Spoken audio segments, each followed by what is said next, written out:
दोस्तों, इन महिला सांसद को आप संसद में हाथ थपथपाते हुए और चुप रहो करते हुए अब तक देख लिया होगा और संसद की अब तक की किसी ना किसी कार्रवाई में ये नजर आ गई होंगी। बहुत सारे लोग इनके बारे में सर्च कर रहे हैं और कुछ लोग तो खूबसूरत सांसद लिखकर सर्च कर रहे हैं। पहले तो मैं इनका नाम बता देता हूं। इनका नाम सयानी घोष है और ये बंगाल से सांसद है। आज की जो वीडियो है वो इन्हीं पर आधारित है। आज मैं आपको इनके बारे में बताऊंगा, इनसे जुड़े तमाम विवादों के बारे में बताऊंगा। बहुत कंट्रोवर्सी में रही है ये सांसद और कैसे ये अचानक सांसद बन गई इसके बारे में भी बताऊंगा। तो विवादों से नाता क्या है वो थोड़ा सा आगे बताता हूं, पहले जीवन परिचय बताता हूं, क्योंकि बहुत सारे लोग सयानी घोष के बारे में सर्च कर रहे हैं। बीते दिनों, बीते सत्र में आपने देखा होगा कि महुआ मोइत्रा के बगल में जब ये बैठी हुई थी और महुआ मोइत्रा लगातार बोल रही थी तो उस समय सयानी घोष हाथ थपथपा कर कह रही थी कि रुक जाओ, चुप रहो, तुम बैठो।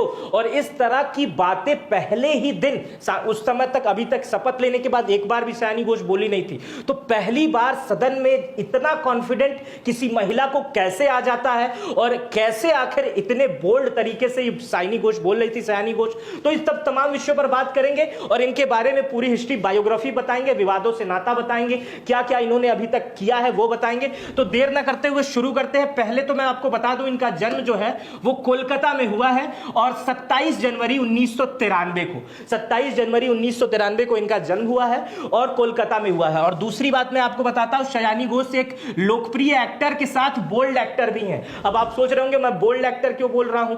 बोल्ड एक्टर है, अभी एक पिक्चर आई थी 18 में, वेब सीरीज, उसमें इन्होंने बोल्ड अभिनय किया था जिसकी चर्चा इस समय हो रही है। और एक ट्वीट भी किया था बहुत पहले, उसकी चर्चा भी 21 में हुई थी, मुकदमा हो गया था, उसकी भी चर्चा करूंगा। इसके अलावा ये प्लेबैक सिंगर है। उन्होंने 2012 से लेकर अब तक 8 गानों में आवाज दी है, बहुत शानदार गाती हैं।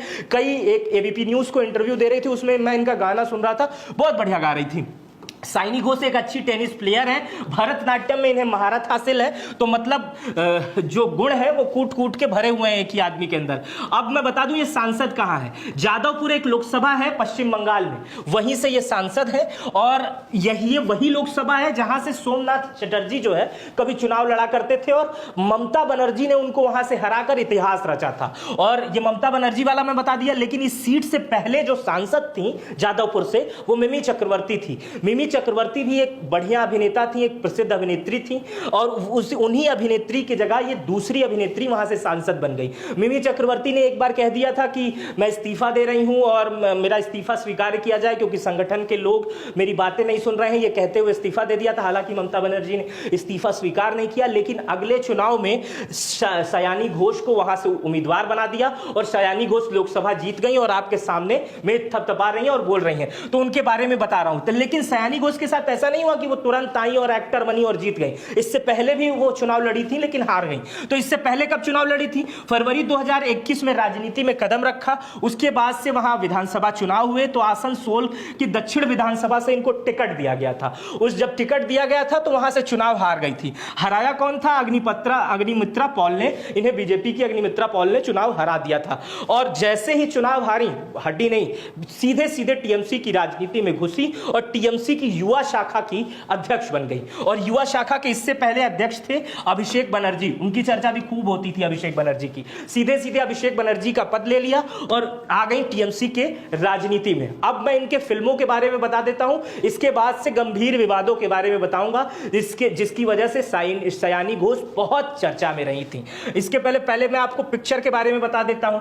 यह भारतीय फिल्म से जो नाता है वो बताना शुरू करता हूं। उन्होंने अपनी फिल्म पारी की शुरुआत 2012 में कॉमेडी फिल्म नाटो बार से की और नॉट आउट से की। 2 फिल्में बनाई थी 2012 में। और इसके अलावा टीवी चैनलों का भी हिस्सा रही, बंगाली टीवी चैनलों में भी काम करती रही और उनमें मुख्य किरदार में आती रही। इसके अलावा साल 2011 में शत्रु, 2015 में राजकहिनी, 2016 में ब्योमकेश और ओ चिड़िया रखना। एक और फिल्म बनती है 2018 में सयानी घोष की चरित्रहीन, उसमें भी इन्होंने काम किया था। चरित्रहीन के इस फिल्म में इनका किरदार जो है वो काफी बोल्ड था, जिसकी चर्चा आज सांसद बनने के बाद भी इस तस्वीर के साथ होती रहती है। लेकिन सयानी घोष का विवादों से भी बहुत गहरा नाता रहा है। 2015 का विवाद इनका पीछा आज भी नहीं छोड़ता है। 2015 के विवाद में सयानी घोष के ट्विटर हैंडल से एक ट्वीट किया जाता है और उस ट्वीट में भगवान शिव की एक तस्वीर को आपत्तिजनक स्थिति में दिखाया जाता है।